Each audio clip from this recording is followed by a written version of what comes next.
மிச்சம் இருக்குது பிரதர் அப்படின்னு நம்மை அவர்கள் கண்டிப்பாக ஒரு சிலந்தையில் சிக்க வைத்து விடுவார்கள் சொல்கிறது தான் உண்மை.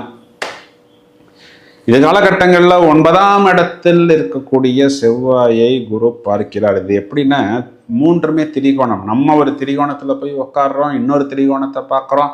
அந்த திரிகோணத்தில் இருக்கக்கூடிய செவ்வாயை குரு பார்ப்பது குரு மங்கள யோகமாக, இடம் பூமி சம்பந்தப்பட்ட விஷயங்கள் அபிவிருத்தியாக, மங்களகரமான விஷயங்களின் சேர்க்கையாக, வயதை அனுசரித்து நம்ம அப்பாவிற்கு அது பிஸ்னஸாக இருந்தாலும் இல்லைன்னா வேலை வாய்ப்பாக இருந்தாலும் வியாபாரமாக இருந்தாலும் ஒரு அபிவிருத்தியாக ஏற்படும்.